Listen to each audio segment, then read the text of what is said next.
Hello friends and welcome to the YouTube channel Mariner Alok. आज हम जानेंगे डेक कैडेट कोर्स के बारे में। हम जानेंगे डेक कैडेट होते कौन हैं, हम जानेंगे डेक कैडेट कोर्स करने के लिए एलिजिबिलिटी क्राइटेरिया क्या है, हम जानेंगे डेक कैडेट कोर्स करने के बाद फ्यूचर प्रॉस्पेक्ट्स उनके कैरियर में क्या हैं, और हम जानेंगे किन किन इंस्टीट्यूट से आप डेक कैडेट कोर्स कर सकते हैं।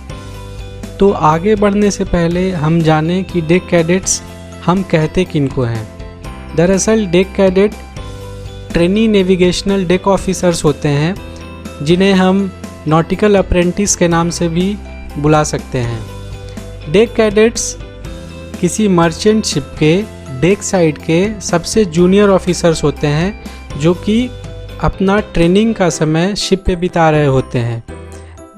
यही डेक कैडेट्स बाद में अपना सी टाइम पूरा करके और विभिन्न परीक्षाओं को पास करके कैप्टन के रैंक तक प्रमोट होते हैं। तो इस तरह से हम कह सकते हैं कि डेक कैडेट्स डेक साइड के ट्रेनी ऑफिसर्स होते हैं। बात करें एलिजिबिलिटी क्राइटेरिया की, तो डेक कैडेट बनने के लिए आपको 10+2 पास होना चाहिए। फिजिक्स, केमिस्ट्री, मैथ्स में मिनिमम 60% मार्क्स एग्रीगेट के साथ। इसके अलावे आप बीएससी पास हैं या बीई बीटेक पास हैं 60% मार्क्स से, या आपने डिप्लोमा इन साइंस किया है 60% मार्क्स से, तो भी आप डेक कैडेट बनने के लिए एलिजिबल होते हैं।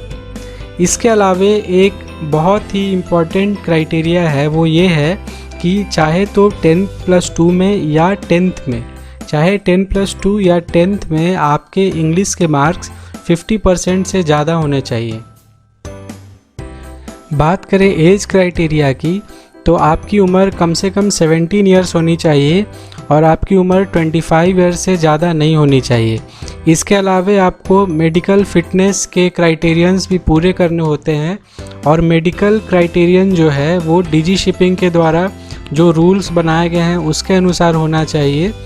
डीजी शिपिंग एक बॉडी है गवर्नमेंट ऑफ इंडिया की, जो कि मर्चेंट नेवी से शिपिंग से रूल्स जो हैं उसको फ्रेम करती हैं।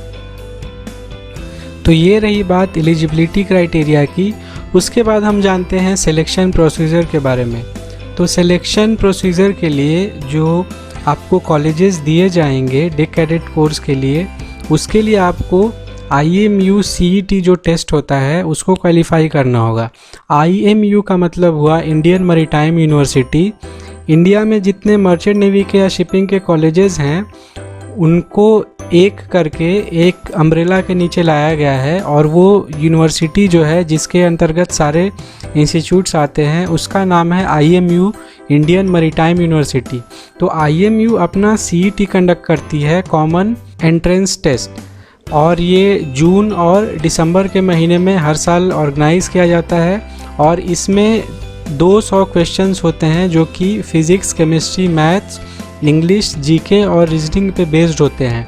तो IMU कॉमन एंट्रेंस टेस्ट में आप रैंक्स प्राप्त करते हैं। जो रैंक्स आप प्राप्त करते हैं उसके हिसाब से आपको कॉलेजेस अलॉट किए जाते हैं। और इसके अलावे में आपको जैसा आपने कॉलेज पाया है उसके हिसाब से कंपनी से आपको स्पॉन्सरशिप मिलती है, और स्पॉन्सरशिप के लिए रिटन जिस कंपनी का आपको स्पॉन्सरशिप मिलेगा वो कंपनी सिलेक्शन के लिए रिटन टेस्ट, पर्सनल इंटरव्यू और साइकोमेट्रिक जो टेस्ट होता है वो कंडक्ट कराती है।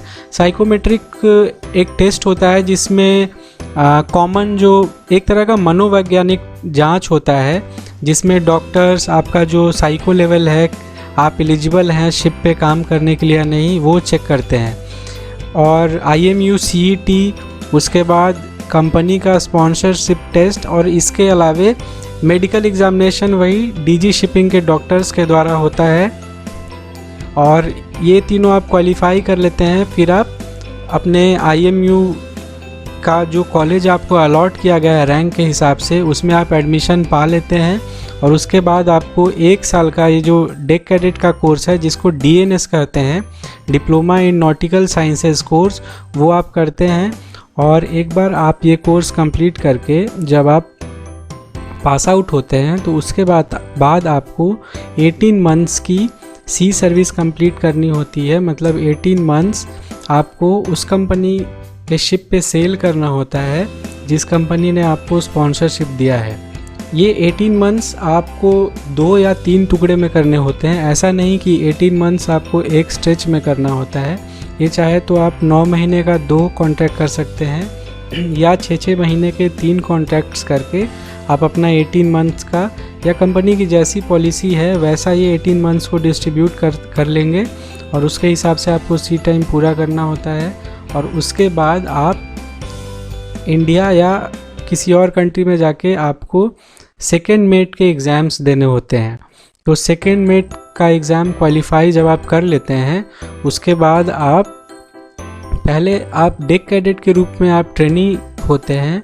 सेकेंड मेट का एग्ज़ाम क्लियर करने के बाद आप एक ऑफ़िसर के रूप में इस्टेब्लिश हो जाते हैं और जब आप वापस शिप ज्वाइन करते हैं तो आप 3rd ऑफ़िसर के रैंक में ज्वाइन करते हैं और 3rd ऑफ़िसर से प्रमोट होके आप वापस 2nd ऑफ़िसर और फिर से एग्ज़ाम्स देके आप चीफ़ ऑफ़िसर के रूप में प्रमोट होते हैं और चीफ़ ऑफ़िसर के बाद आप मास्टर या जिसे कैप्टन भी कहते हैं उस रैंक तक आप जा सकते हैं। बात करें सैलरी की तो इंडियन कंपनीज़ में अभी 2020 के मार्केट के हिसाब से अभी एक डेक कैडेट को $350 से $400 $500 तक दिया जाता है।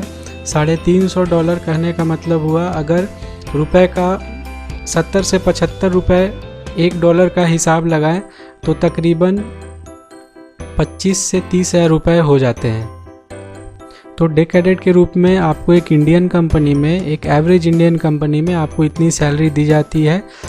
ये सैलरी जो है ये आप $350 से $500 ये आपको 18 मंथ्स जो आपका सी टाइम है उस दौरान आपको पे किया जाता है। एक बार जब आप एग्ज़ाम्स क्लियर कर लेते हैं और आप 3rd ऑफ़िसर के रैंक तक प्रमोट हो जाते हैं तो वही आपकी सैलरी $2400 से $2500 तक हो जाती है, जो कि इंडियन रुपीज़ में करीब 1,80,000 1,90,000 रुपये होते हैं। उसके बाद जब आप 2nd ऑफ़िसर के रूप में प्रमोट होते हैं तो आपकी सैलरी इंडियन करेंसी में करीब 2,80,000 से 3 लाख रुपए तक होती है। और फिर आप चीफ़ ऑफ़िसर के रूप में प्रमोट होते हैं। उसके बाद आप मास्टर के रूप में प्रमोट होने के बाद आपकी सैलरी 6 से 7 लाख या 8 लाख रुपए प्रति महीना depending on the nature of ship हो जाती है। आशा करता हूँ डेक कैडेट से जुड़े जो करियर प्रॉस्पेक्ट है उसमें मैंने मैक्सिमम चीज़ों को कवर किया है। अगर आपको कोई डाउट हो तो आप कमेंट सेक्शन में नीचे कमेंट कर सकते हैं। Thank you, thanks a lot for watching.